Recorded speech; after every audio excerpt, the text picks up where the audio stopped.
Good morning, everybody. Happy Monday. We have an amazing show for everybody today. What do we have, Crystal? Indeed, we do. Lots of interesting stories to get into this Monday morning, if I'm able to speak. So some big developments. Nancy Pelosi kind of changing her tone a little bit.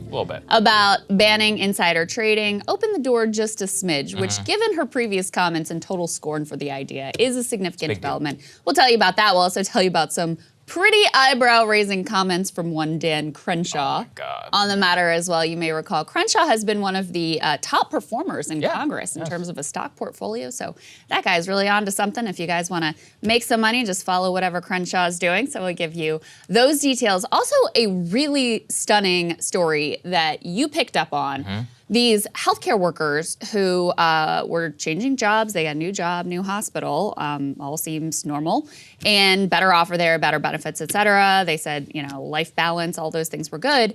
A judge has blocked them from changing jobs because their old employer did not want them to leave. I'm having so much trouble wrapping my head around this, so we'll give you all of those details there. Maybe you guys can make sense of it. Jen Psaki under fire for some interesting comments she made about next moves for the Democratic base and how you should be approaching things. Also, major escalation and saber rattling with regards to Ukraine. But we wanted to start with the stock market, which has experienced precipitous drops. Let's go ahead and throw this first element up there on the screen. The stock market crash is likely only beginning. So if you guys have been tracking this, significant downturns here in terms of the stock market. And listen, stock market is a graph of rich people's feelings. On the way up, it mostly benefits the rich. But when you have a significant crash on the way down, it ends up hurting everyone and can spark a recession. So that is why we are focusing on this. This particular tear sheet is pretty interesting. Effectively, what this comes down to is the fact that the Fed during the pandemic went bananas with injecting trillions of dollars into the market, backstopping stocks, backstopping debt as well. Now they are not only pulling back on those bond purchases, but they are also signaling that they are going to cut interest rates multiple times this year. And so one of the things that we've been trying to talk about here is just how much impact the Fed has, certainly on the markets, but on the broader economy. And as you watch these declines occurring in the stock market, it looks like this is directly tied to investors actually realizing the party is over, interest rate cuts are in fact coming, and so they've been fleeing in particular the most speculative assets. And the thing that really scares me is that what Seeking Alpha points to there is that there is a record amount of margin debt and credit card debt combined with low investor cash allocation. Now the reason that matters is that whenever you have a high-priced asset and you borrow against it, something called margin, what that means is that the cash isn't realized, right? The asset itself is floating and you're borrowing cash based upon the value of the net present value of that asset. But then what happens? If the asset drops, then you're going to have to get a margin call. And they're like, hey, you know, your asset isn't worth as much anymore, so you have to pay back X amount of cash. You're in the hole now, basically. But now these people don't have a lot of cash per what we know in terms of balance sheets. We have a very reduced number of personal savings. All of this matters because, as Crystal said, on the way up, the stock market may not impact a lot of you, but on the way down, whenever people have to start pulling cash, this all affects banks. It affects payrolls. This is what happened during the Great Financial Crisis and more. So on the way down, this can have a significant impact on your life, your employment possibilities. Obviously, everybody's 401k, those of you who are lucky enough to have them in retirement, all of that. So it's a big problem. Let's go ahead and put the New York Times tear sheet up there on the screen. And this is what you point to. Look at the Fed Lifeline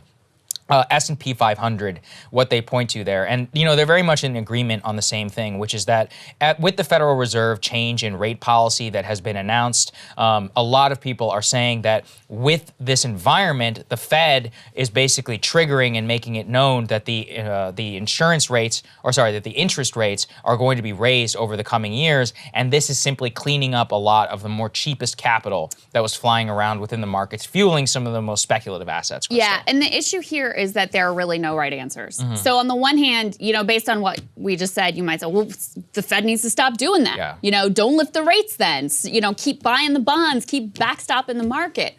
The problem is that those policies, which have been really unprecedented, started after the financial crash. Quantitative easing is what it's called, which is just basically injecting, it's sort of like socialism for the rich, effectively, injecting trillions of dollars into the stock market. This was amped up even further during the pandemic response. And yeah, it propped up. That's why you had these headlines that were like, the bottom has fallen out of the economy, mass unemployment, breadlines on one hand, and on the other hand, stock market reaches new highs. That's why that was happening. And so on the one hand, they were using the only tools really at their disposal. On the other hand, they have helped to fuel massive inequality, and a lot of analysts say also huge asset bubbles. Now, when huge asset bubbles pop, that is not just bad for investors and people at the top. That is a disaster all the way around.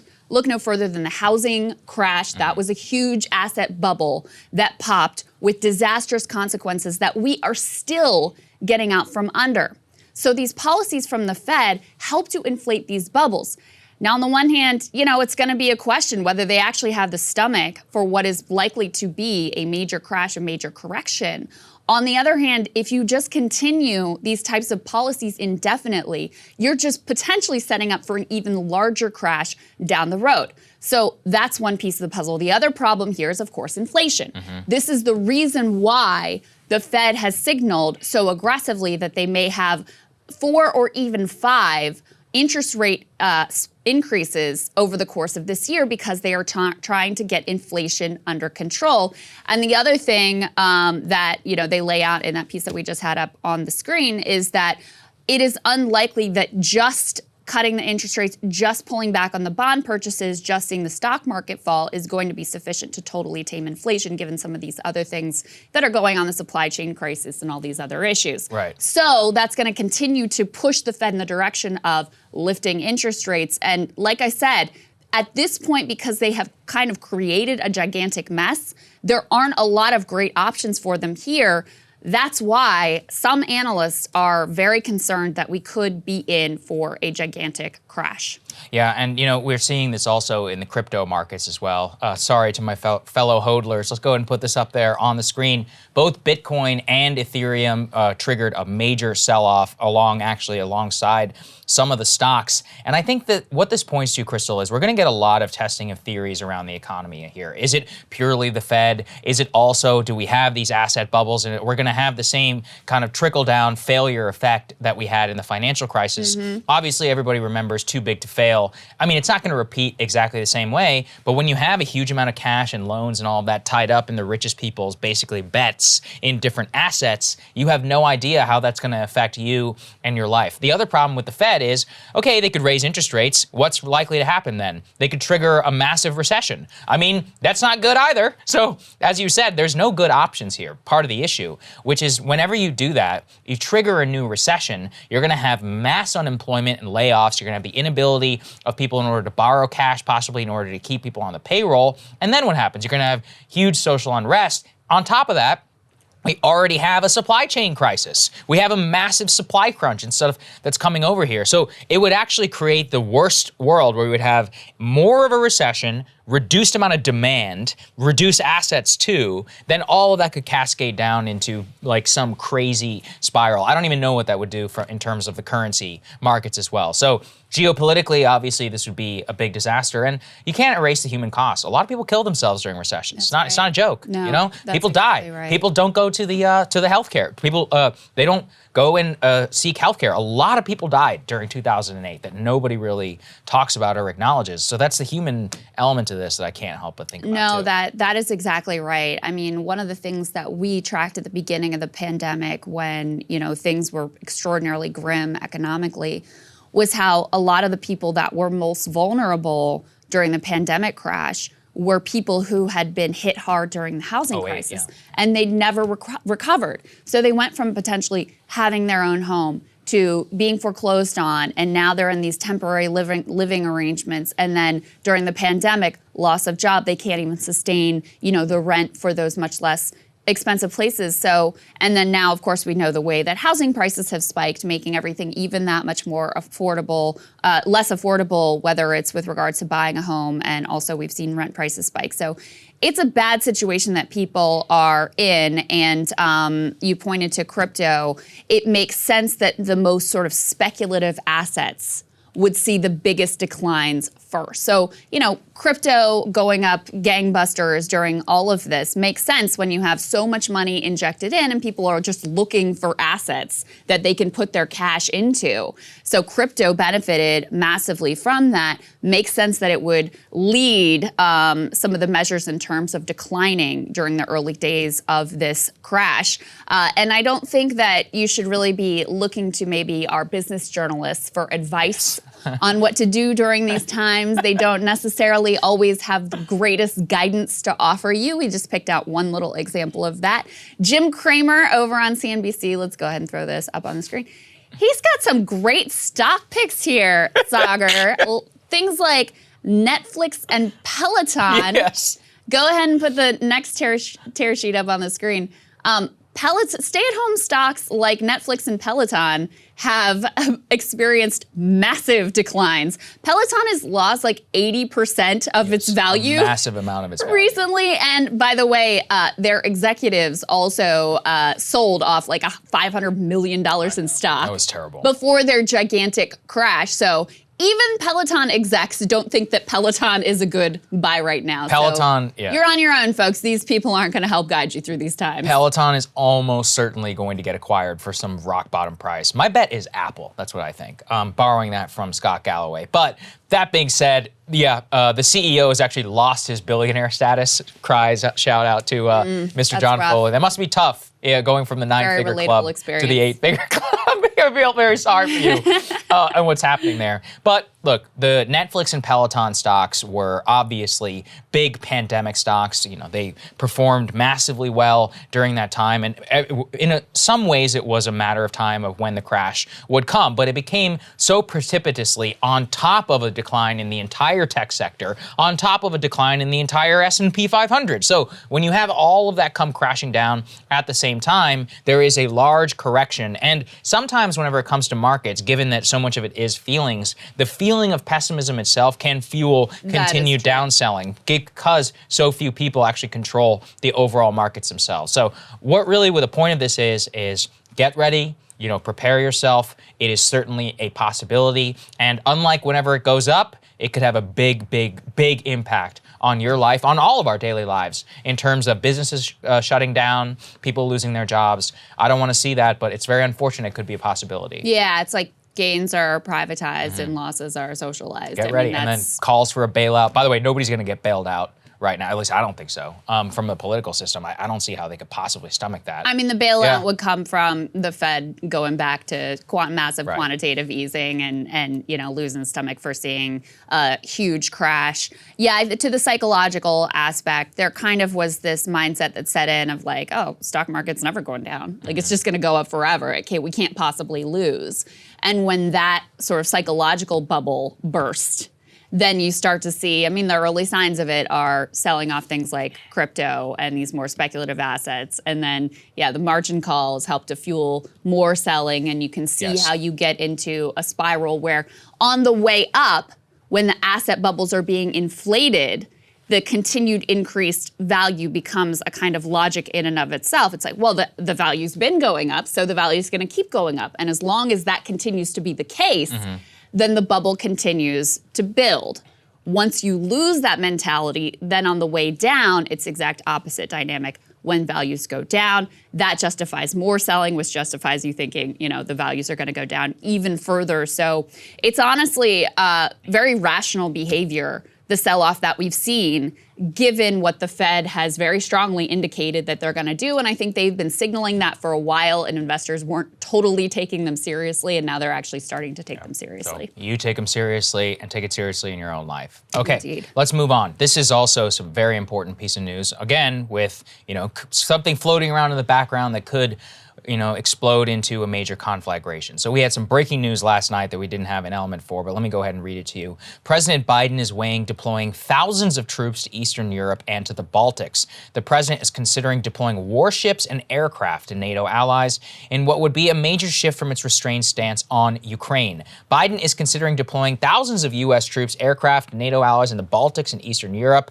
in an expansion of U.S. military involvement amid mounting fears of a Russian incursion into Ukraine. Now, as they point out here, it would be a major pivot for the Biden administration, which has specifically not taken this tactic ahead of any move by Putin at the fear of escalation. And actually, this is part of the problem that we have in this entire thing, which is that I have noticed it is tremendously difficult for many Americans to not put themselves in the minds of the other person. And I think that this is the single most important thing when you're considering international affairs, because you're like, oh, Putin is being a bully, etc. I don't even disagree with any of that. You have to try and understand what exactly this paranoia, fear, and aggression has come from, which is we said we would not expand NATO into Ukraine and the Baltic states. Yeah. And we promptly expanded NATO into the Baltic states, and we invited Ukraine and said specifically that we intend for Ukraine and Georgia in order to enter NATO, which is what triggered that 2008 incursion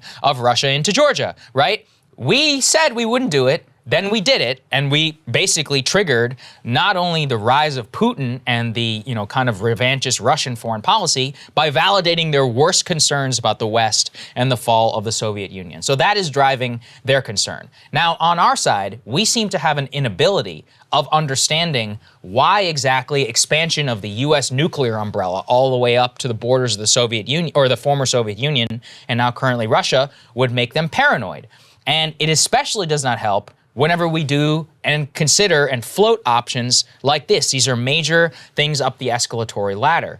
Now, in terms of what the rest of the Western world is doing, it's actually totally split. And that's part of the issue. The continent itself that we're supposed to defend, Crystal, can't really agree on what they want. So the Brits are very much out in front of this. Let's go ahead and put this up there on the screen. The British say that Moscow is plotting to install a pro-Russian leader in Ukraine, a member of the Ukrainian parliament, somebody who has long agreed with Putin. People should also remember Ukraine was once part of the USSR. There is a large Russified part of their population who speaks Russian, identify as ethnically Russian. It's not as clear-cut as, we might make it seem. But the biggest concern here around the escalation ladder on the U.S. side, both the Biden option, but also current Secretary of State Anthony Blinken interviewed on CNN over the weekend, where he keeps the door open for direct U.S. military involvement. Let's take a listen. Do you see any scenario in which more U.S. service members become involved here? One of the things that we've been very clear about, besides the massive economic, financial consequences that would befall Russia if it further commits aggression against Ukraine, is the ongoing, continued buildup of defense capacity in Ukraine, and equally continuing to build up NATO's defensive capacities, including on the so-called eastern flank, the countries near Russia. And the alliance is looking at very practical and important measures that it would take in the event of further Russian aggression.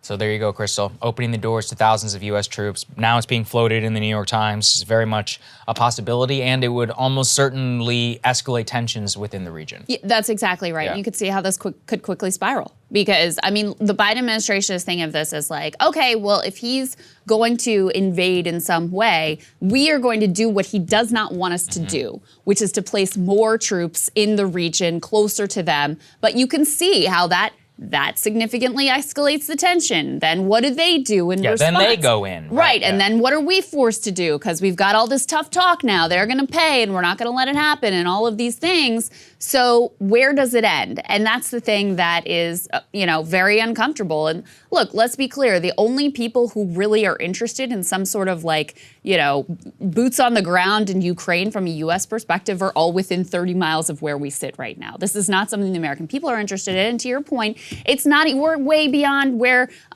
anyone in Europe really is at this point in terms of how aggressive they want to be here. Even the UK. So the other sort of big show that the Biden administration has made is removing some of the families of diplomats at the Ukrainian embassy.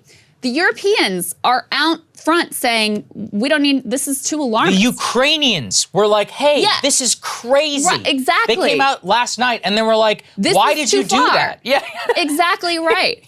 They said that U.S. move to withdraw diplomats' families was premature.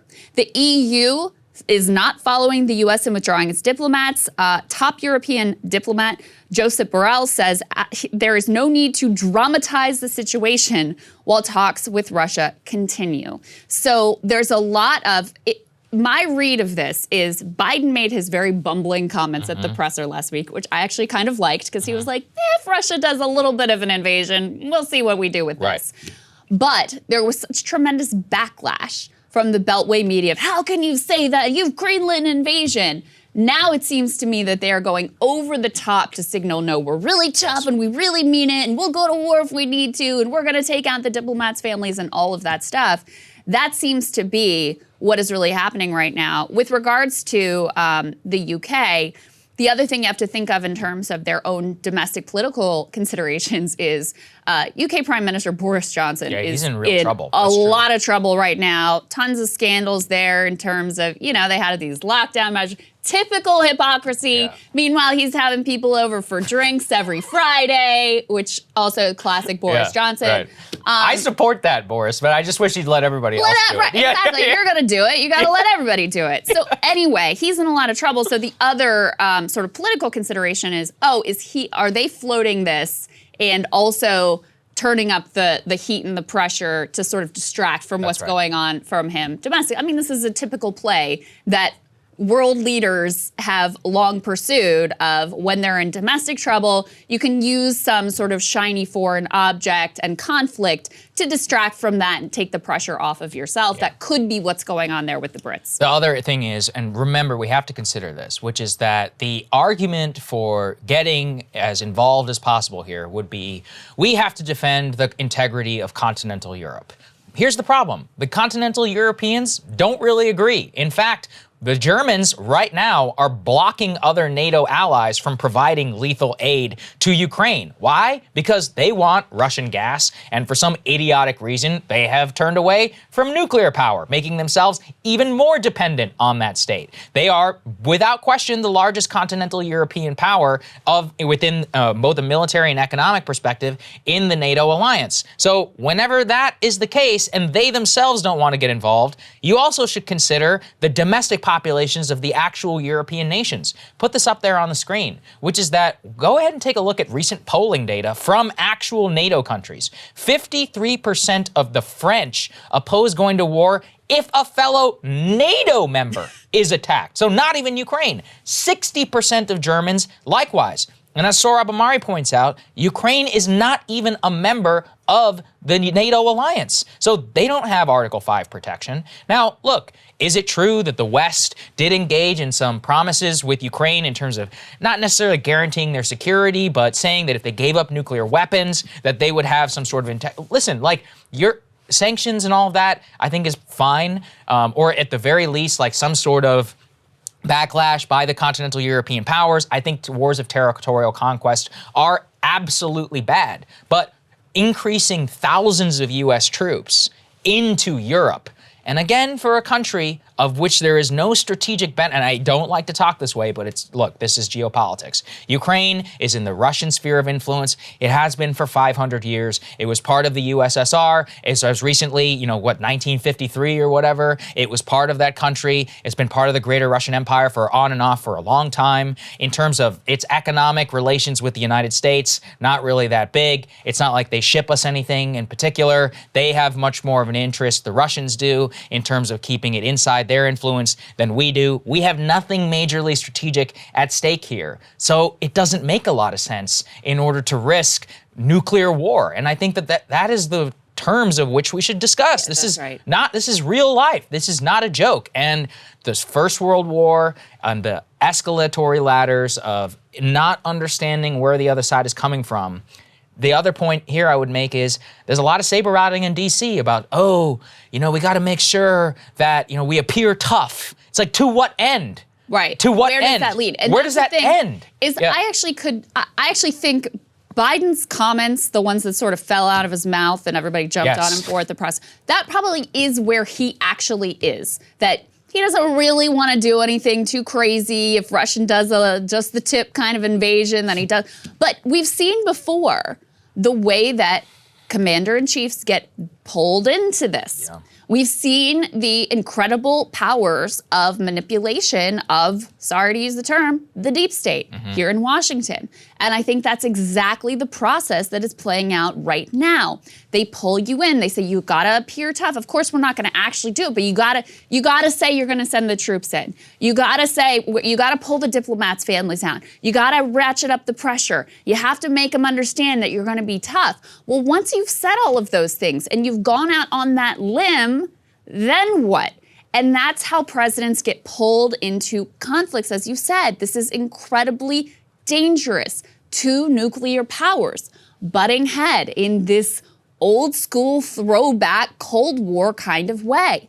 Why in the world would we care more about policing Europe's borders than the Europeans do? Yeah, they don't care. I mean, that's their problem. That's ultimately what it comes down to. And that's the op-ed you were talking about. Yeah. So is it really that crazy for Biden and for the American people to groan at a supposed duty to police Europe's borders when Europeans have been this indifferent this long? No, it is actually the height of sanity. So again, all of these rhetorical feints, even if they are meant just to be rhetorical feints, they get you out on a limb where then you look like a fool if you don't follow through. And then what does Putin do? And then they again tell you, President Biden, you're going to look like a fool if you don't also respond to this aggression. And by the way, we've just gotten out of Afghanistan, so the hawks are itching for some other conflict to pull the American people into. And that's what we're seeing play out right now. Of course, they've already sent lethal aid to Ukraine. This is the U.S. Embassy tweeted this out, showing off the first Biden lethal aid shipments to arrive. This came in very quickly. In total, Washington has issued over $2.7 billion in what they call defensive aid, going back to 2014, with the latest commitment of $650 million more being pledged last year. So, they're, again, saber rattling, showing how tough they are, showing how serious they are. We also covered last week how the CIA has been training a potential insurgency for years now, started under Obama, amped up under Trump, ramped up even further under Biden. So this is the type of dangerous situation that we are facing right now. Never forget, the media has no interest in telling you. They want you just to think Putin is this just operating from pure evil, that they have no national interest. They never want to explain to you the perspective of U.S. adversaries. And that's not even to justify that person or say it's fine, it's good, whatever. But if you want to be serious about thinking through these issues, you have to understand the way that your opponents are also thinking through this issue. And that is where the U.S. media is just total propaganda, and effectively by leaving that side out of the equation is effectively lying to you about what is really going on. Yeah, I mean, I don't know any network out there that will tell you that George Kennan, the father of containment, who invented the entire Cold War strategy against the Russians, predicted that NATO expansion into the Baltic areas, into Eastern Europe, would trigger another conflict with Russia, and was rubbing it in the face of the fall of the Soviet Union, and would lead to the rise of revanchist, very paranoid people within Russia, aka Putin and the people around him. Putin has said that the fall of the Soviet Union, I think, is like the greatest human tragedy that ever occurred. I mean, you have to understand the mindset of which that they were raised in. And you also have to understand of greater Russian history. They have always viewed continental defense in depth, and by that I mean other people. And I know it's difficult to talk about this because there are real lives at stake. If you're Ukrainian, I'm sorry. I don't think it's fair that you get used as pawns in a great continental game.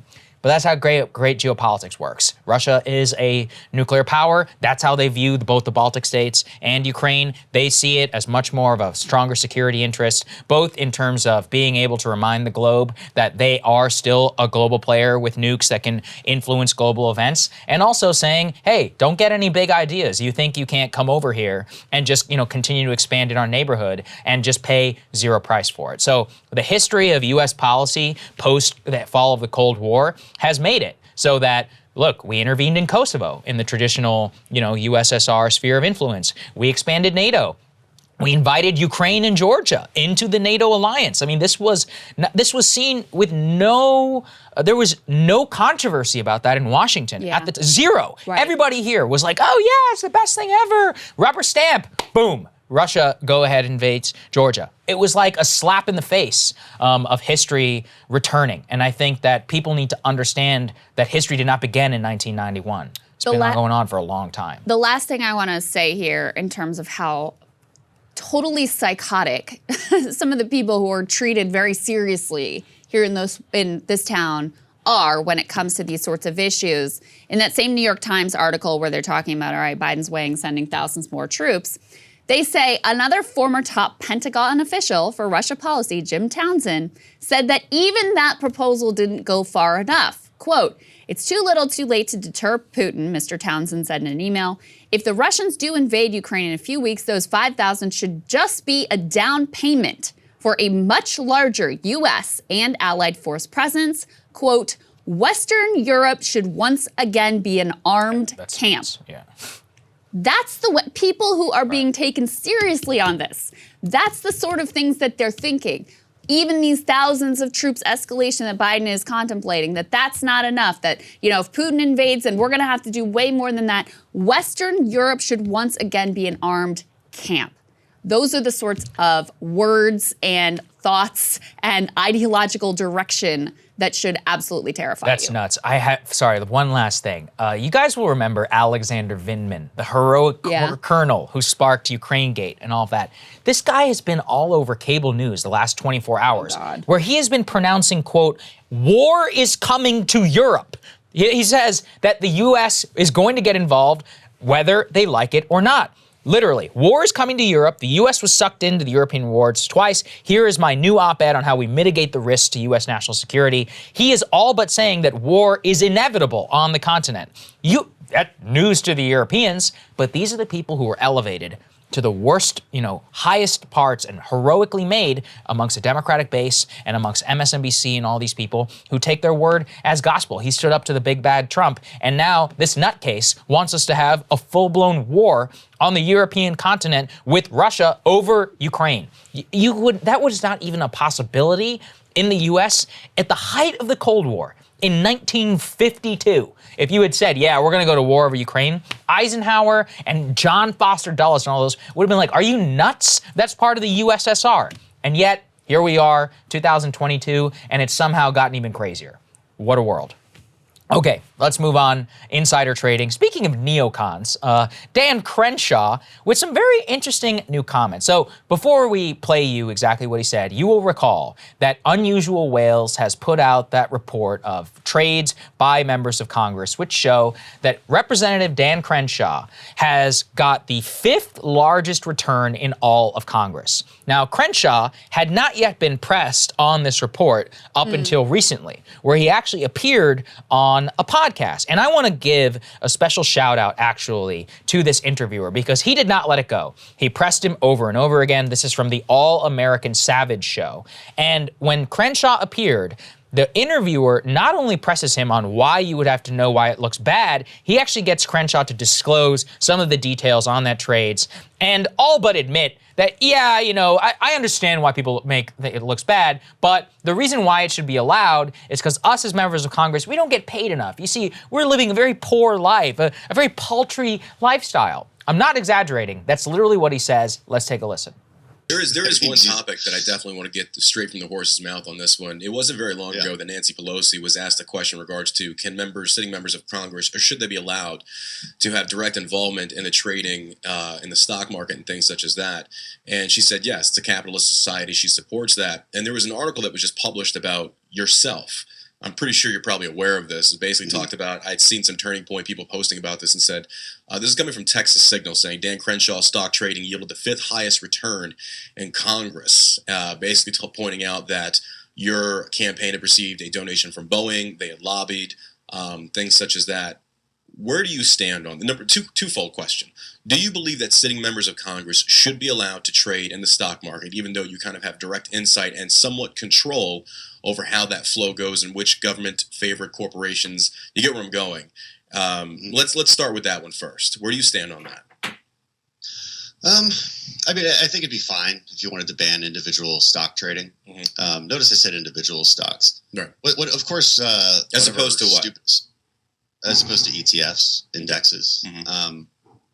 You know, I'm kind of neutral on it. Like, if you want only millionaires and billionaires to run for Congress, then keep making sure that we can't raise our pay, that we can't get a housing stipend, that we have to just spend or pay rent in 2 different places.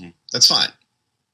If you want to, if that's what you want to support, but just keep in mind that no one will run for Congress because you have no way to better yourself.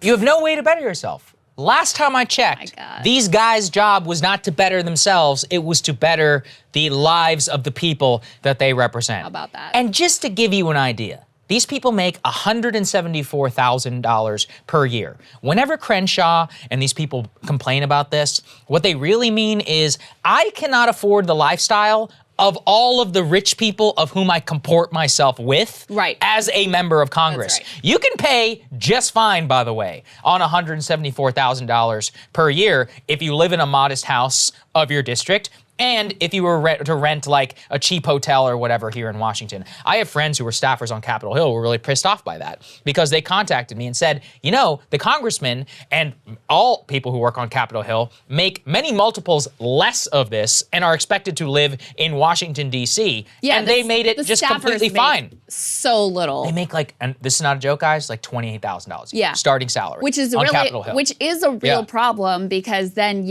basically the only people who can afford to do it are people who live Rich in kids. Washington, are people whose parents can help finance them here. And so it does create this pipeline of just basically affluent staffers, and it's very hard for working class people to make it ultimately in that world. It's absurd and it's disgusting and it's so revealing. Yes. They don't see themselves as public servants. They're here to enrich themselves. They're here to fatten their employment prospects. I mean, that's what they're all angling for. Like, if you want to understand what Kyrsten Sinema's doing, for example, she doesn't care about like winning the next Senate seat. She cares about how much she's going to cash in when she gets out of here. And that is not in any way unique. And you see them using whatever they can while they're in office to cash in while they are still in office, as Dan Crenshaw has done extraordinarily effectively. 5th best, apparently, among him and all of his colleagues. So yeah, it tells you so much about the mindset. And here's another thing, because, you know, a particular interest of mine has been getting more working class people into Congress, because look, it doesn't solve everything, but having more people who live and know normal Americans would definitely benefit us in terms of the types of policies that they would ultimately pursue, rather than seeing themselves in this elite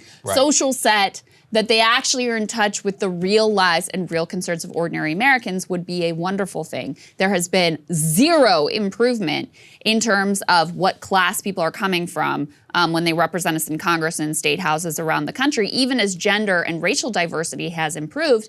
And it has nothing to do with the salary not being enough. You take an ordinary working class person and say, hey, you get to Congress, you're gonna make $170K, they'd think that was a pretty good deal. Yeah. The problem comes from the fact that you have, before you can even walk in, get through the gates of the Democratic Party or the Republican Party, they want to see that you either are personally rich or that your social circle is personally rich. Then, if you can somehow manage to raise through grassroots support enough money for the parties to take you seriously, then you face overwhelming contempt from the elites in the party and the donor class, who think that if you're not, an Ivy League educated whatever, then you can't possibly understand the problems of the nation to be able to effectively run and serve in office. That's why you end up with so little class diversity. There's all these gatekeeping mechanisms to keep working class people from running successfully for Congress. It has nothing to do with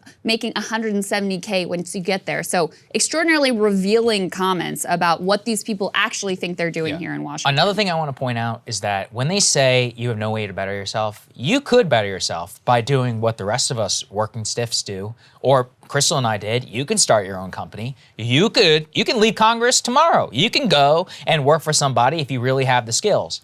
Here's the truth. Most of them have no actual skills.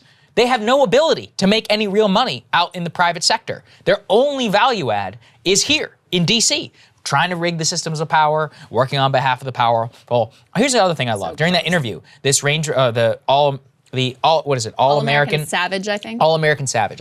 Again, I give a lot of credit to this guy because he was like, well, okay, how much did you make? And Crenshaw goes, look, it was only $20,000. Only $20,000? Okay, I just looked it up. He makes $174,000 a year. That is 11% of his total take of the year 2020. That's actually a lot of money. Then he presses him and goes, did you buy individual stocks? You bought Boeing, right? And Crenshaw was like, yeah, like $2,000.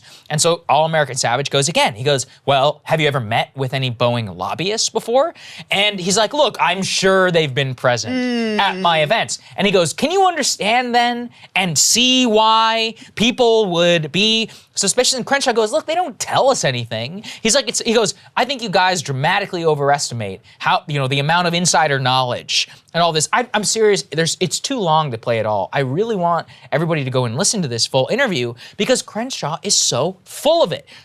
Some sob story about he's too poor to afford living in two places. No. You can afford it just fine, just not the way that you want to live large. And you don't have enough skills to actually do anything in the private sector. That's the reason why they want to get paid more. And then B, just writing it off as if it's some public conspiracy theory to think that these people who lie for a living would not lie to us and ask them they want us to trust them and their intentions. Hell no, Congressman. No. Remove all the barriers. And to your point, this is so dramatically popular that even Nancy Pelosi, the queen of trading herself, has now had to fold and say, look, if the members of Congress want to do it, then I support it. Let's take a listen.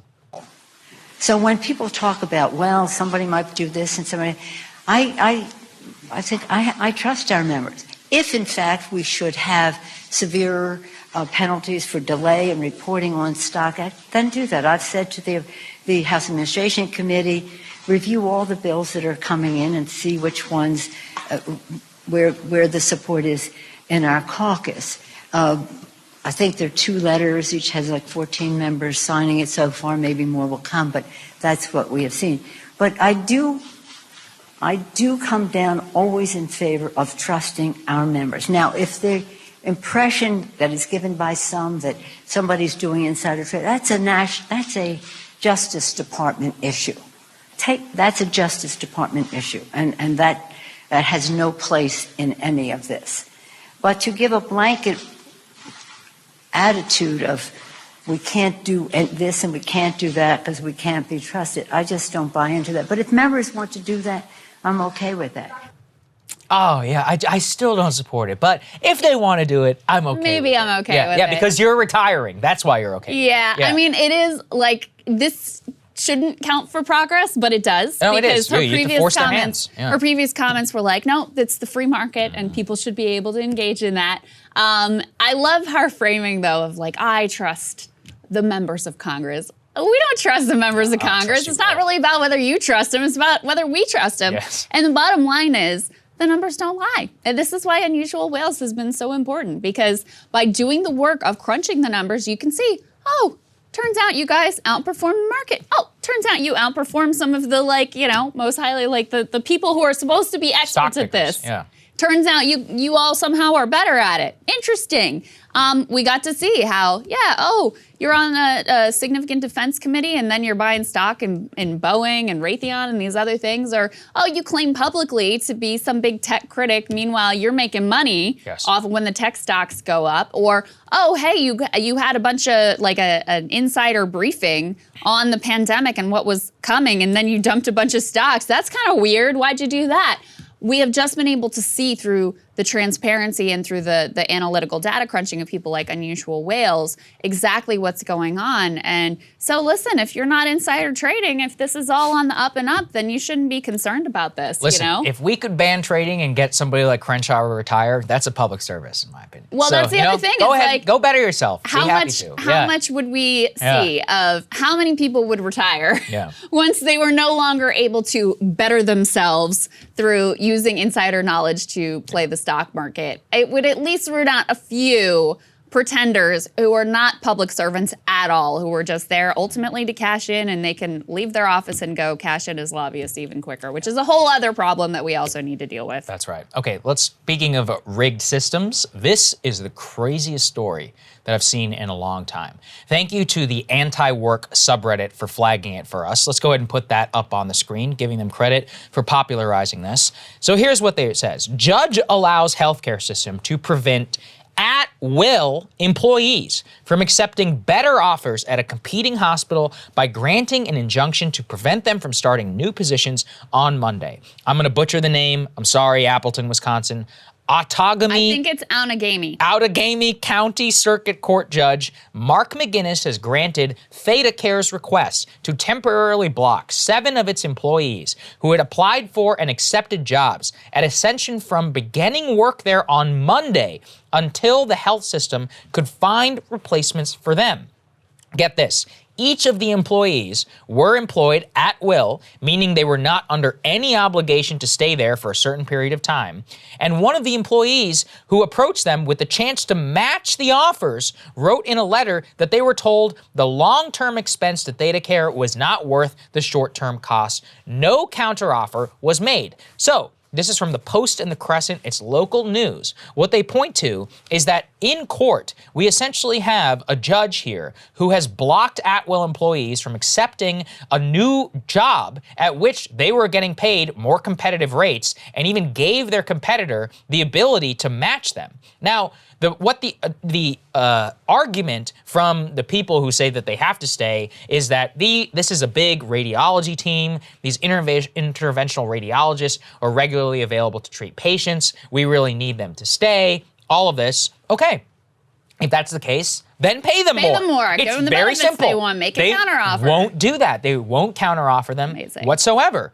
And these workers are doing what is our God-given American right, which is to go and get paid more if somebody else is offering you more, especially if it's legally codified as at-will employment, which usually works to the benefit of these goons That's right. in the private sector. That's right. And yet now you get a judge in order to force you to work. Think about that. Force you to work. Now they've come to some agreement where they have to do some sort of timeshare and they have to keep working at the other place. I don't know what country I'm living in where somebody can force you to work somewhere which you are not legally obligated to work. It's completely nutso. Well, think of the typical libertarian argument is, hey, if you don't like your job, Yes. it's a free country, go get another one. Yeah. They did. And then a judge blocks them from leaving. I read everything I could find on this. Every article I could find. I watched, ThedaCare, which is the hospital group that's trying to keep these employees against their will. I watched them explain their side, and I cannot possibly wrap my head around it. Their argument is, hey, we've got this 11-person team, and what they allege is that the other hospital went out and recruited 7 of their people and hired them away from them. That's not illegal. That's yeah. Number one, that's not illegal. This happens all the time. You're allowed to recruit employees. Number two, the workers and the other hospital system says, no, we didn't. There was one person who got a job here. Other people, probably talked to that person and were like, oh, it seems like you got a pretty good deal. They applied for other openings and they decided they were getting a better deal, so they left.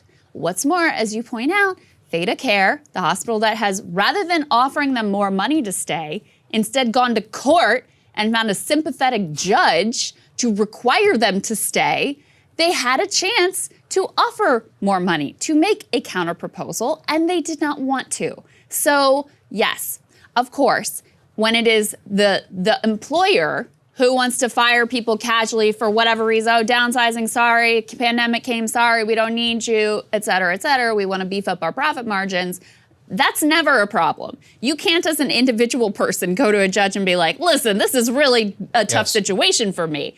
But here, the hospital is able to go to the judge and say, hey, this is a tough situation for us, and the courts intervene. I can't wrap my head around it. It is the craziest thing, and it just really exposes the lie that this is in any way a free market. The moment that labor gets even a little bit, tiny bit of an upper hand in a situation, then the powers that be have to come in and squash that and make sure it's still gonna all turn out all right for the bosses. It is a completely insane situation. And the specifics of the deal, they say The judge-granted injunction says they have to make available to ThedaCare one invasive radiology technician and one registered nurse of the individuals resigning their employment with ThedaCare to join Ascension, that's the other one, with their support to include on-call responsibilities, or they have to cease the hiring of the individuals referenced until ThedaCare has been able to hire adequate staff to replace those departing team members. Yeah. So again, do we have a state-run healthcare system or not? these are,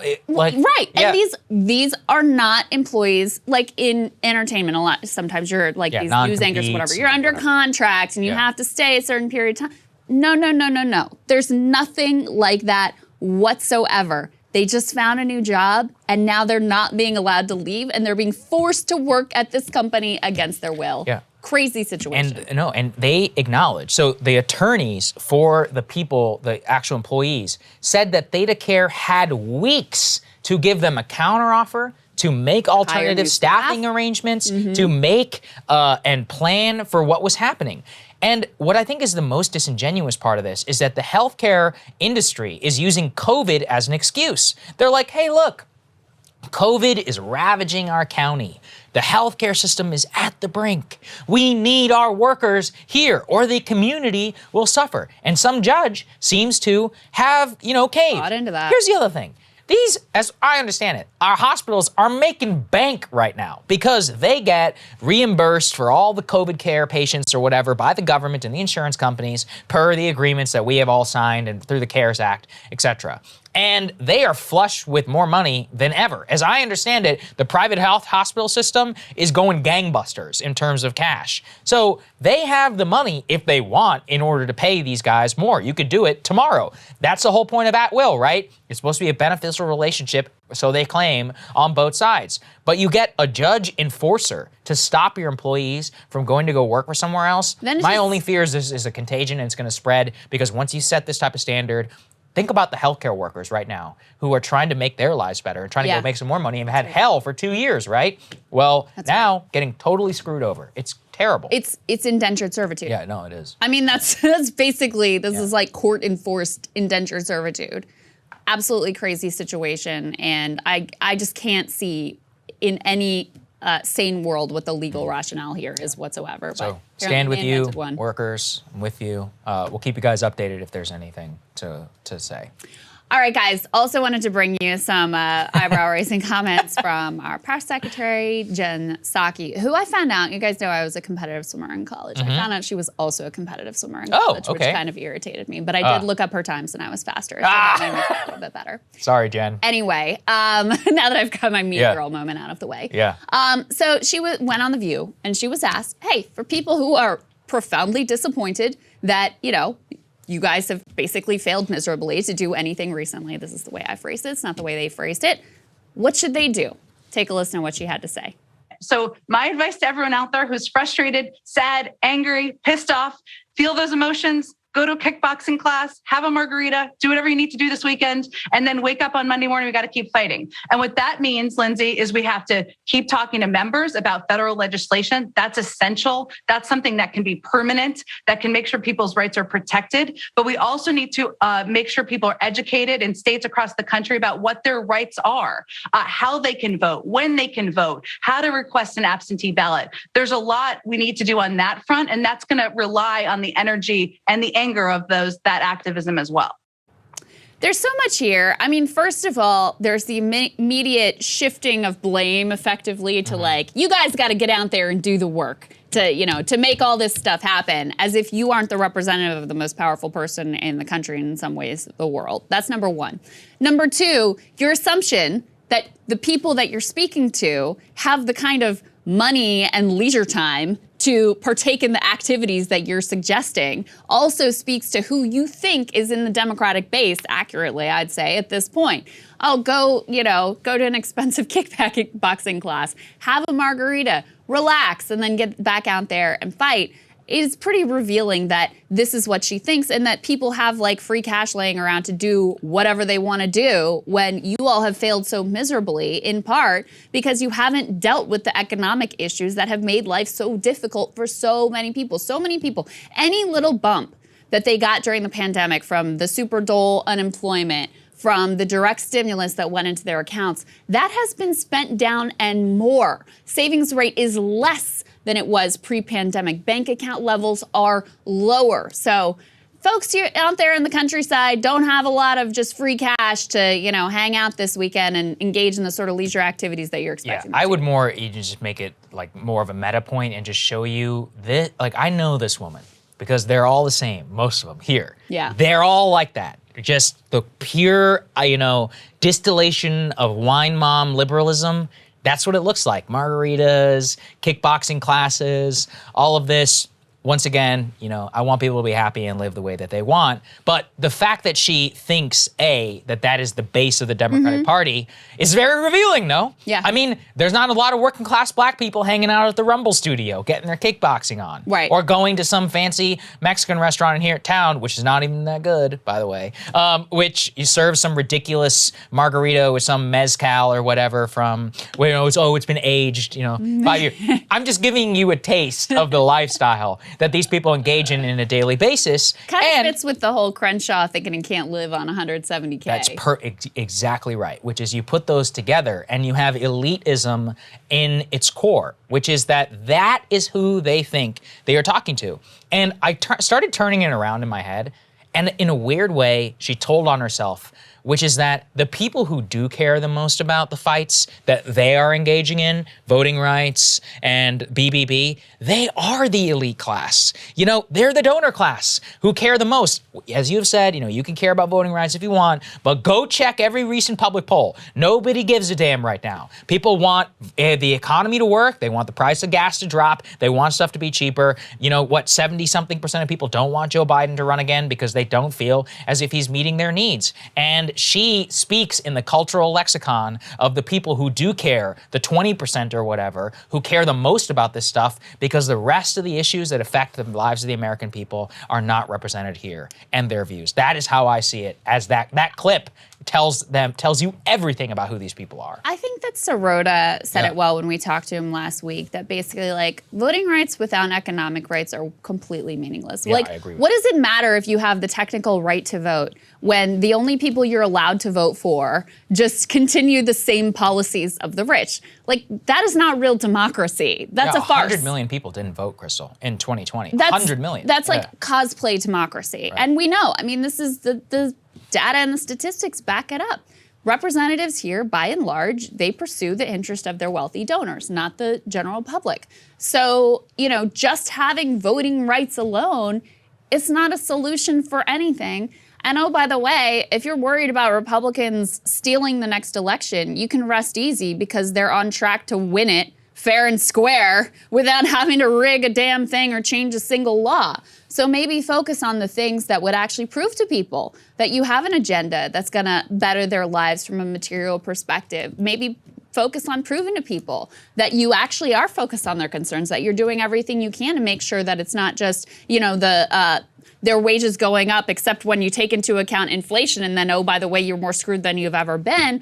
How about you focus on some of those things and fight like hell and put the margaritas and the kickboxing classes aside until you get some things done for the American people? Yeah, the margarita thing and all of it together, people just don't care what this president or his representatives are engaging with. And everything they do is just classic, I don't even know how to describe it, cringe diplomacy. I don't know if you saw this. Jen Psaki and them had signs that they were holding up saying, "I stand with Ukraine," and tweeting it out.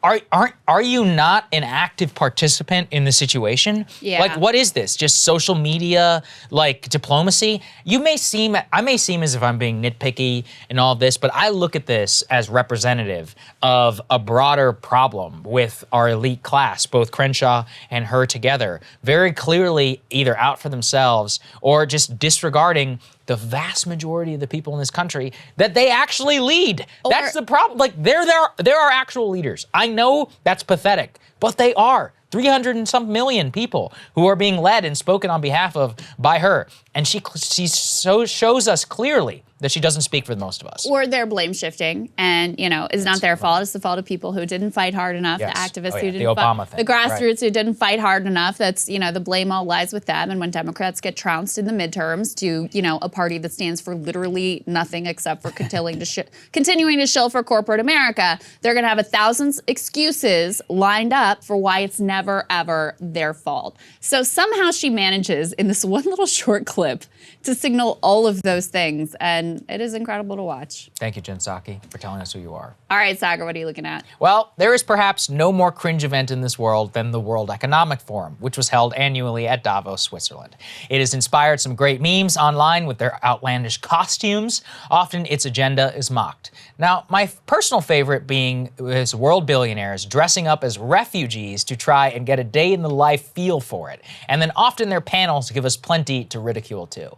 At its heart, though, the World Economic Forum is a deeply sinister effort. There was a time, not that long ago, that at least the world's billionaire elite tried to hide their machinations behind closed doors. They were really weird clubs, there were clandestine meetings, behind-the-scenes calls with world leaders, but it was only in the mid-2000s and the 1990s, with the codification of neoliberal policy in the White House and across Europe, that they felt comfortable enough to come out in the open and not only push policy globally, but also be naked in their intentions. That's all that I could really think about when I saw one of the most stunning clips yet to emerge from Davos. Let's take a listen. At Davos a few years ago, the Edelman survey showed us that the good news is the elite across the world trust each other more and more. So we can come together and design and do beautiful things together. The bad news is that in every single country they were polling, the majority of people trusted that elite less. So we can lead, but... Wow. Let that sink in. The good news is they trust each other more. The bad news is that all of us trust them less.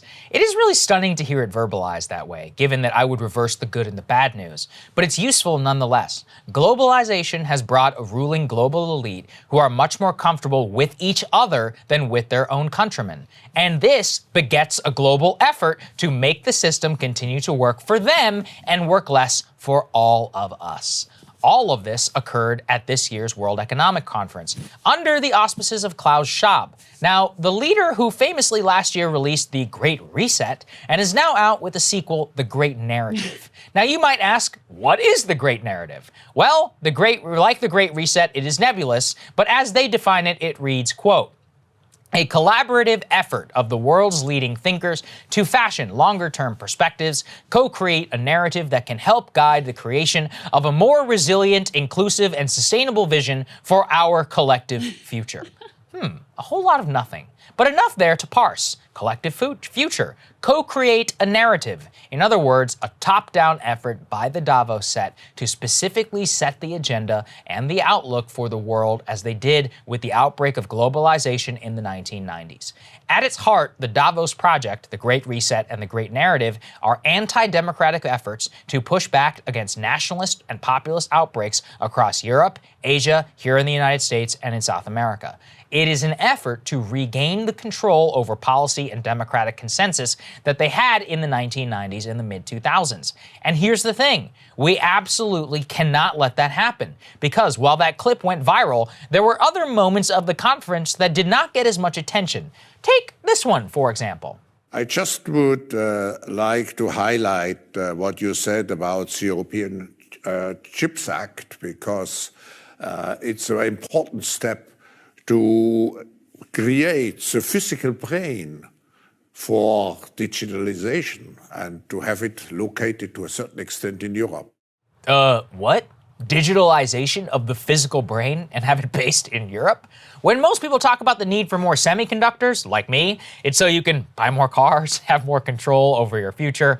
And in fact, if you read the press release for the Davos European Chips Act, that's mostly what they say. But when Klaus Schwab says it, he says we need it for the digitization of the physical brain. As I have said in a previous monologue, billionaires and their set are great at one specific thing. That's how they became billionaires. But for some reason, many of them think that mastery of that qualifies them to speak on everything. It's part of that reason that so many of them are eccentric and believe in some really weird stuff. I guess that's fine for them. Good for them for getting rich, but at least here we still have some democratic control.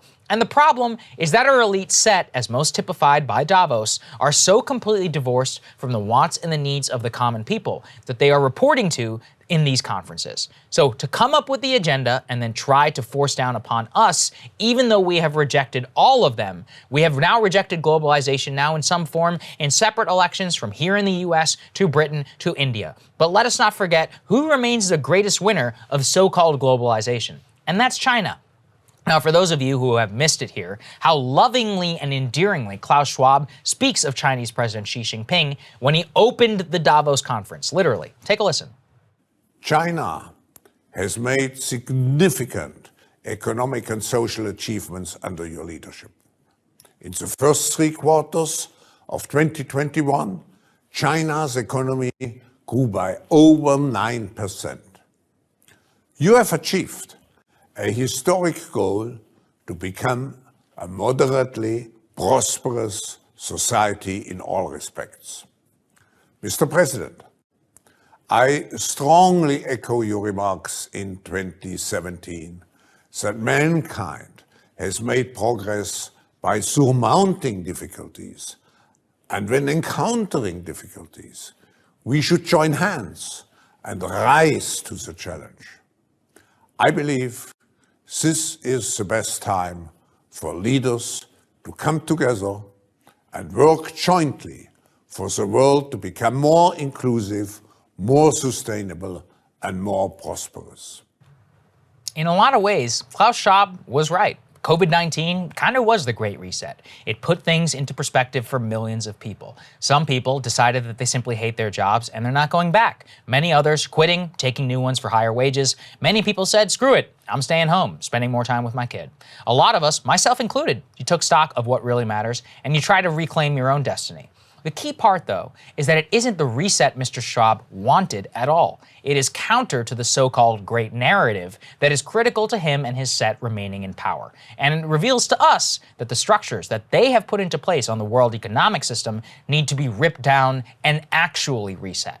When the elites feel so comfortable saying the quiet part out loud, it is time to get some new elites, and hopefully we are on our way there. I mean, can you believe that clip where she's like, well, the good news is we trust each other more, but the bad news is everybody trusts us less. I'm like, yeah, that's actually really good news. That's actually good news, because that they recognize that you should not be trusted. Yeah. I know there's a lot of like conspiracy language around Great Reset and Great Narrative, but since the conference is wrapped up, I was like, okay, let's actually dig into this. And when you read it, it's worse than a conspiracy. It's part of a global effort by them to try to rig the global economic system, basically against all of us, and to push back against all democratic control. That's what they want. That's the thing. Yeah. So I've mentioned a couple times we talked to this guy who wrote Davos Man, and his whole thing is you don't need a conspiracy. It's all out in the open. Yeah. Like the way that they have no ideology other than rigging the entire system for their benefit in country after country after country, it's all out there for you to see. You don't have to like imagine some secret society or the Illuminati or whatever. Yeah, it's real. You can just look at the way they've rigged the tax code here in the US so they pay literally $0 in taxes often. You can look at the way they've rigged the money in politics game here in the US so that they have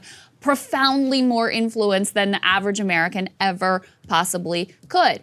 And the big part of their game, and this is the whole purpose of the World Economic Forum, is to wrap themselves in this care and concern for the globe. Right. Because, they reckon, okay, we got to keep the pitchforks at bay. So people need to think that we really care about the climate, we care about gender equality, we care about racial division. I mean, they wrap themselves in this sort of like woke language, fake charities, all of this stuff so that people won't see through to the fact that you are the problem. There was a clip that went viral a while ago of a guy who was there who was like, you show up at this thing every year, you talk about, inequality, it's such a problem. He's like, the answer is very simple. We just tax you more. And what did they say? The answer to inequality is right here in this room. Sure you just don't want to see it. So they have these endless panel discussions ringing, what can we do? Yes. And we need to have a great narrative and we need a great reset and we've got to No. The answers are simple. They just involve you all giving up some of your stuff. And that is a bridge way too far. So instead they have to invent this whole ecosystem of their care and concern. The forward-facing panels at Davos are not the real action. The real action is all the business dealings that are happening behind the scenes among the powerful people. And to add one more to your Xi Jinping comments, when Trump in theory stands against everything that they care about. I mean, the xenophobia, the racist language, all this stuff. When Klaus Schwab introduced him, he said his administration had been notable for how inclusive it had been. Now, there are a lot of words you could describe Donald Trump with. I don't know that inclusive is the one I would go with. And it just revealed again, you could imagine even in your head, oh, maybe they're all committed to like a free market ideology. It's not even that, because when you think about China, like that's not a free. No, it's just their only ideological commitment is to money for themselves and rigging the system to make sure that they never experience an ounce of pain. That's the entirety of the ideology. That's what globalization really is. And that's what they want. They want a reset for the new great narrative, which is globalization 2.0. Crystal, what are you taking a look at? Well, guys, billionaire Dallas Mavericks owner and Shark Tank guy Mark Cuban has a new entrepreneurial play, and it's actually kind of interesting. So, Cuban is pushing forward a new online pharmacy called the Cost Plus Drug Pharmacy, aimed at providing consumers with a lower price on common prescription drugs. Basic concept is fairly simple. It's kind of right there in the name. Cuban's company plans to charge consumers cost plus a 15% profit margin on a whole range of generic drugs.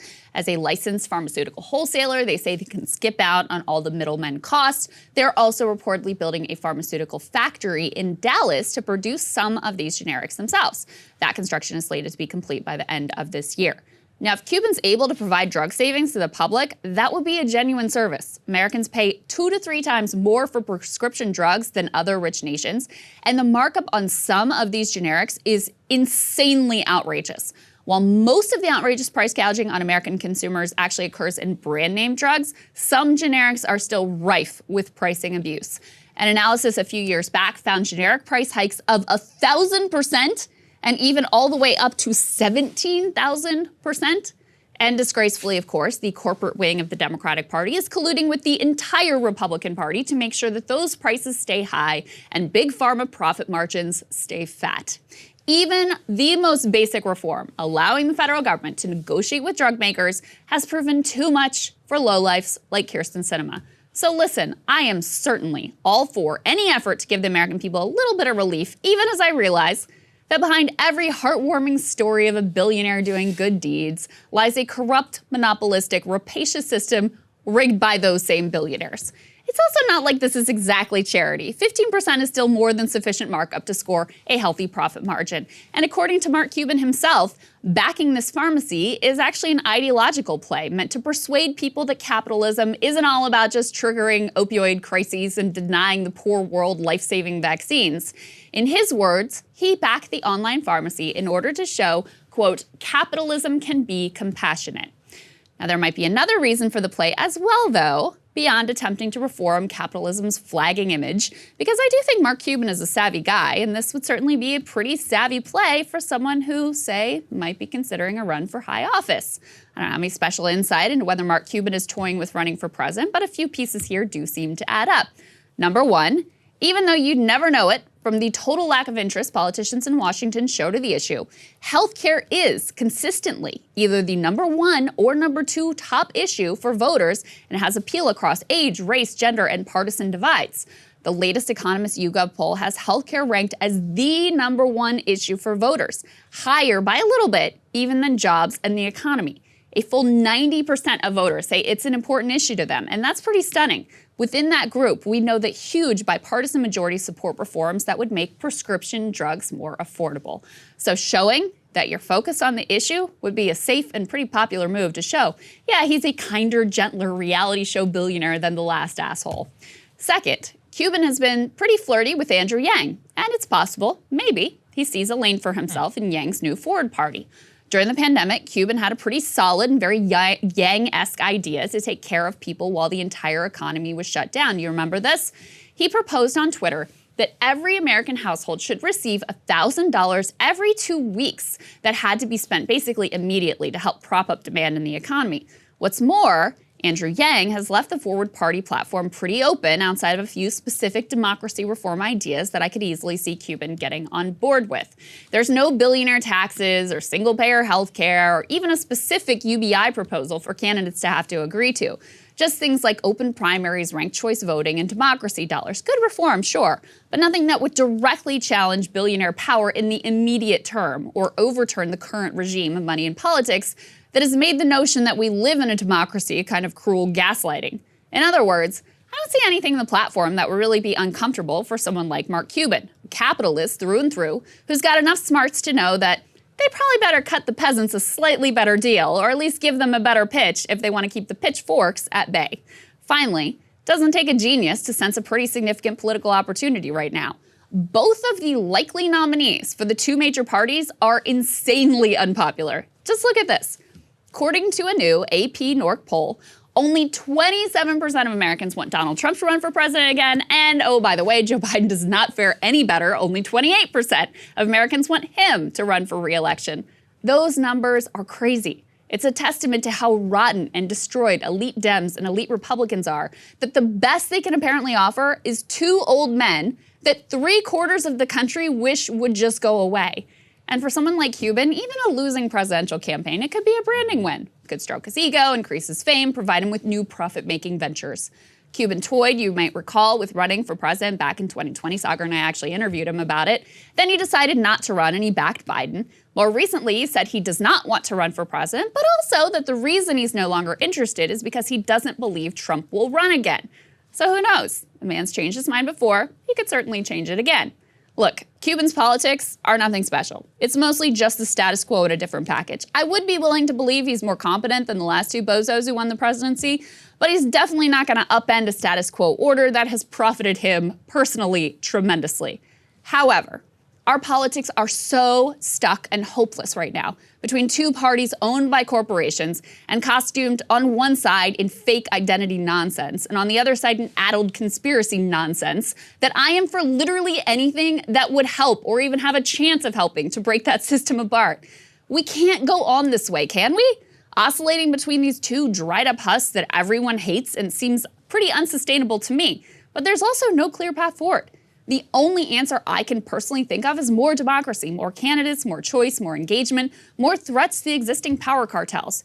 Cuban is not an answer in and of himself, but maybe he could provide an opening for something that genuinely could be.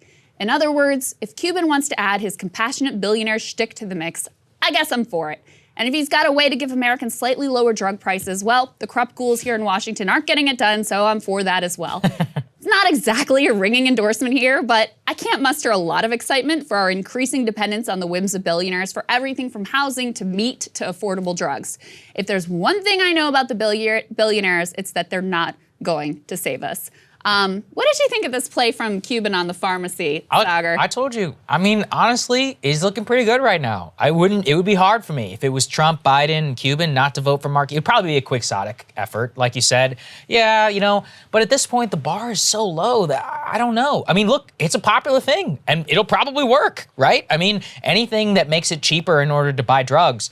The elderly buy so many prescription drugs in this country. I don't think most people can really understand it. It's part of what makes the non-negotiation parts of Medicare Part D so maddening. Yeah. Is you could save billions of dollars just by doing that. And I think the two parties are so discredited and so hollow that in some ways they're like paper tigers at this point.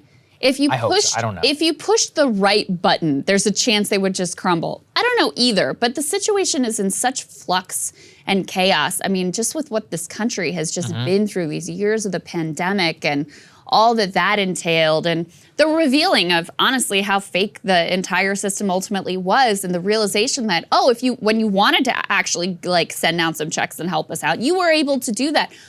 The great resignation, the way that workers are relating differently to their workplaces, there's just such a churn right now that, do I think it's likely that an outsider effort like this could succeed? No. But hey, why the hell not? Look, couldn't be worse than the situation we've got right now. This is why I was pro The Rock running for president, because I was like, look, it's all fake. All these politicians want to be celebrities anyway. We might as well get a real celebrity to actually run for president. I don't think we can agree on any policy consensus until we have actual democratic consensus where we don't want to kill each other anymore. Yeah. Which I mean, look, find me a man or a woman who could do that in our contemporary politics. If it's all a popularity contest, let's elect the guy who's the most popular. I mean, I may honestly write that. The New York Times has been asking me to write a Rock for President op-ed. I might actually do it, inspired by your monologue, because this is why. Because I'm like, look, we all hate each other. It's basically useless. It gives cover. Joe Biden being an unpopular moron gives Kyrsten Sinema and Joe Manchin the greatest cover they could want. Trump being one of the greatest idiots to ever live, but yet somehow dramatically popular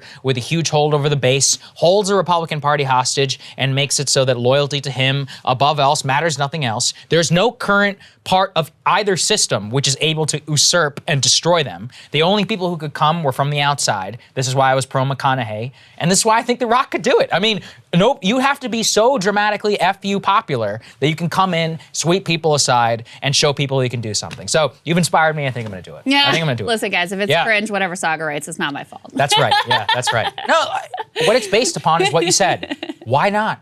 You know, why not? I'm not saying I'm excited about it. Yeah. I can't stand these people. We have to kill them rhetorically somehow. We have to destroy it. You need to introduce, I mean, I'm for anything that introduces sort of instability and creates new openings in the system. And, if Mark Cuban is part of that, again, is this guy the answer? Are his politics even very different from Joe Biden's? No, not really. I mean, he's opposed to billionaires tax or any kind of wealth tax, opposed to single payer.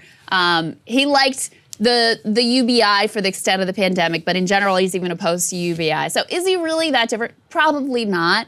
But would it at least introduce some instability and enough chaos in the system that you could generate a better outcome? Maybe. No, I believe so. I don't think you should give up. And people will say cringe, whatever, to go after you. But you're right, which is that, look, current system ain't working. You have to shake things up dramatically. This was the argument for Trump. I don't think a lot of the movement of progressive and populist politics would be here without Trump, despite how awful he actually was. That shaking up of the system allowed for dialogue to enter the mainstream. I'm grateful for it today when we talk about Ukraine. The stuff you and I are saying about Ukraine right now, not possible 5 years ago. Impossible. We would be called the worst names in the book. Or our stance on Afghanistan, again, beyond the pale. Impossible in order to be popular. And we're very lucky that this show is as popular as it is, and millions of people hear this in addition to what the corporate media is telling them to. So it's Bernie a long and Trump project. Introduced that kind of instability. They did. Ability to You can't question the deny major that. parties, different ways of thinking about policy. Trump popularized some ideas on the right that would have been absolutely off the table. I mean, I hate to say it, but the person who's been the best on Ukraine has been Tucker. He's the only one who's said an honest thing about the way that Russia might be thinking about this. And that is, that's not because Tucker's like some brave person. He's following the trends of what Trump helped to enable there. So anyway, we'll see where it goes. We'll see. All right, we got a great guest standing by, Matt Johnson. Let's get to it. Joining us now, we have an incredibly courageous animal rights activist. His name's Matt Johnson. He is press coordinator for Direct Action Everywhere. I'm going to let Matt tell the whole story. But the gist of it is he helped to expose horrific abuse of pigs at a pig farm in Iowa called Iowa Select. He was charged by the government with terrorism for doing so, although those charges have just been dropped, something that you'll explain why you're actually somewhat disappointed about that. Matt, welcome to the show. Good to see you, Matt.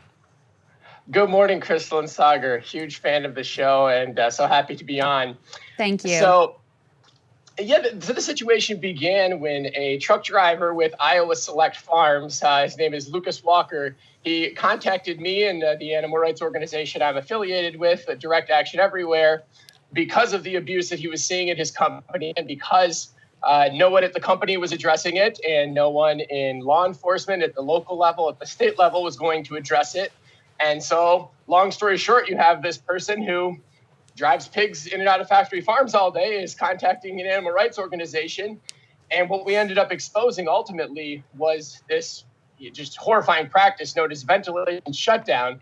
What happened was in the spring of 2020, COVID is ravaging. meatpacking plants throughout the country, and workers are getting sick, and they have nowhere to send the pigs. And this corporation, cost-cutting measure, does the cheapest option available to it, and they load these pigs by the thousands into these industrial sheds. They seal off the ventilation, and they pump in heat and steam, and these poor animals are screaming for hours on end while they're just tortured to death.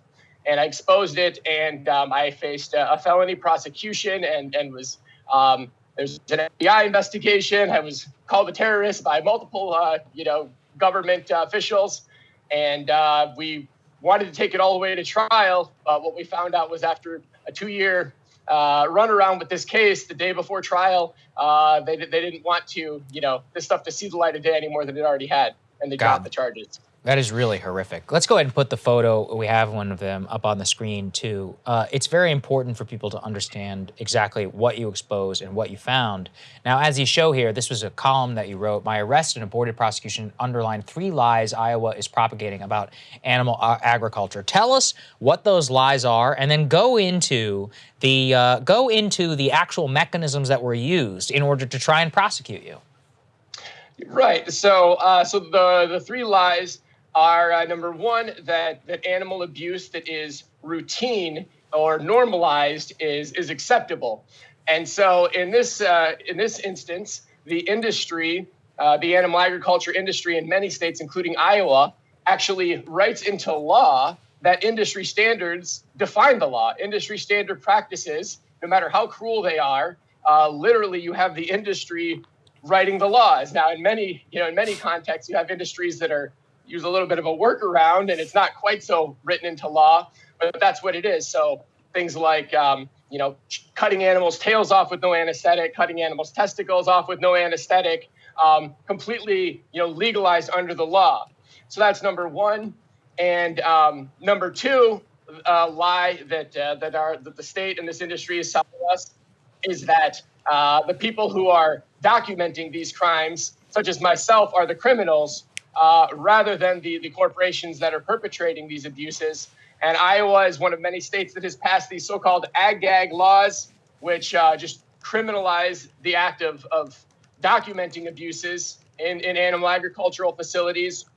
And the third lie, when all else fails, is that there's nothing here to discuss whatsoever. So when push comes to shove, when their abuses have been exposed, when their efforts to demonize someone like myself fall short and it's about to go to trial, suddenly they don't want to talk about it at all, and they just want it all to go away. So it's,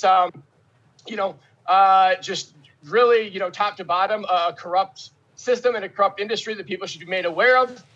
As to my prosecution, I was charged with multiple charges. Felony burglary charge for, at one point I removed a sick, dying piglet that was of no value to this company, and I faced up to 5 years in prison for that. I was also charged under an ag-gag law. Yeah, and as I mentioned, there was an FBI investigation. At one point, they approached this truck driver who had came to us, and they threatened to prosecute him, and under that threat, they attempted to get him to wear a wire to come and inform against me. They attempted to get him to sell drugs to me. And this is a guy who's my friend now, and he's put in this horrible position where he feels like he's going to get prosecuted by the FBI.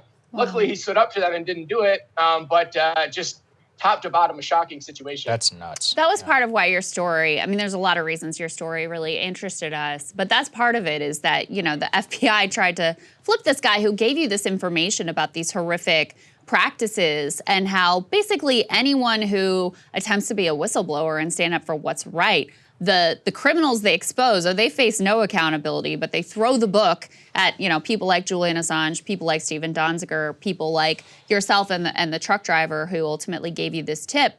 Why in this instance did they decide, give us a little more detail on why they decided to drop the charges, and why you actually wanted your day in court to have this whole story out? Yeah, well, if you go off of what Iowa Select Farms will tell you, they're just completely hands off. Hey, they're just, letting the system do what it does. But I can tell you that we saw many of the emails. Their lawyers were extremely involved in really improper ways, with the local prosecutor, and they had a hand in this prosecution. I actually had a prior prosecution related to this case a year ago that was dropped when the prosecutor said they didn't want to testify. And, we all know de facto what's going on here. They don't want this stuff to see the light of day. They don't want to testify about it. They want to accuse me of terrorism and try to, scare me off, from the safety of, carefully manicured media releases and send their government goons out to do their bidding for them. But when it comes to an open court of law, they run away and hide. Yeah, you've got them dead to rights. I mean, that's kind of the amazing part about this whole story. Matt, what should people learn from the attempted prosecution of you, the silencing, some of the laws? What are some of the immediate steps people can do out there in order to help your cause and people like you? Yeah, I hope that people feel heartened by this and feel that we do have, some measure of power to push back against this kind of thing. I look at the Stephen Donziger situation where you all were able to, I think, play a role in at least having him, not be sitting in prison. So, if we come together and we show up in person and in virtual spaces and we get our message out there, we can still apply some pressure and achieve some good results. So I encourage people to get active in whatever way they're able to. That's well said, man. Yeah, and my last question for you, Matt, is what brought you to this issue with such passion? Because, you were ready, you were prepared to go to prison for your beliefs and to expose these abuses and hopefully to help push the cause of justice forward. What gave you that particular, that passion and, gave you the courage to face what could be an onerous sentence? Oh, that is a great question, Crystal. Really, I'd say it began as a child. I was kind of shocked at this, the concept of eating animals. As a kid, it struck me. But growing up, you kind of learn about some of the dynamics, and I think I kind of take them, to me, you look at it and there's just so many individuals. You look at, by the percentage, 99.999% of sentient life on this planet is non-human, and the way these animals are being abused and the, tiny amount of representation they have, which, doesn't take anything away from obviously all the human injustice that exists in the world, but seems like, extremely worthwhile case, and I encourage people to obviously pay more attention to it. And do you think it's possible to have the reforms that you would want under a capitalistic system? That's basically what this was about, was, hey, we treat these animals like commodities. They're a cost burden on us now that the meatpacking plants are shut down, so we're just going to kill them off in the cheapest and easiest way possible. As long as the profit motive is the only sort of guiding force in society, are we going to get to a better place here? Oh, wow. Another great question. Thank you. Yeah, I think that we can. I think that the fundamental issue, and I'm sure there will be some disagreement on this one, is this idea of commodifying sentient life. Particularly in a nation, we have 300 million people with the consumption habits that we do. The cruelty we exposed in this case, of course, was just beyond the pale horrifying, but it really is the product of an ideology, which is animal exploitation, which guarantees horrifying results. You look at a quick, Costco has a $5 rotisserie chicken, and anybody can see, look at the entire cycle, supply chain there of feeding this animal and transporting and processing and point of sale. There's not much care there, but even if it was a $50 chicken, what kind of care would $50 buy for your dog and cat at home that you would think is acceptable for even a few months? Even at $50, that animal better have no health issues whatsoever, or it's going to die probably in a horrible way, or and looking at the places where these animals live, they're going to have health issues. So, I think in this day and age, we have the Impossible Burger. You've had cashew milk ice cream. There's so many alternatives out there. At some point, it's what are we even still clinging to here? Let's move forward and innovate and find the best in ourselves. I think that's a very uncomfortable conversation for a lot of people, myself included. I put myself in that camp, but that's exactly why we wanted to talk to you today. We talk a lot about challenging power on this show. Part of what you're exposing is an incredibly corrupt system. Yep. Iowa Select, massive political donations across the spectrum, getting to write their own rules, appears to be controlling a prosecution or lack thereof. So we really appreciate you spending some time educating our audience and also for the courage that you've brought to your activism. Thank you, Matt. Thank you so much. Absolutely. Our pleasure. Thank you guys so much for watching. We really appreciate it. It's amazing. You know, look, Crystal, we keep opening the kimono, so to speak, but the level of just weird stuff that happens to our channel, it's difficult to describe. Yeah. Like, you know, it just so happens, you know, one of my monologues or whatever just disappears or isn't put or into the feed on Instagram. One of our videos doesn't play. It's always a reminder, we're one step away from just being taken off or demonetized. We get very little explanation as to why these things happen to our content. I think you can surmise for yourself. The reason is that we rely on you. And so because of that, we have a premium link in the description if you can help us out. We deeply appreciate it. It makes us so that we cover every single one of these things that we did today with no fear for retribution. Yeah, indeed. We appreciate you guys for enabling that and letting us do the show that we think that you deserve to the best of our ability. So have a wonderful day, and we'll see you back here tomorrow.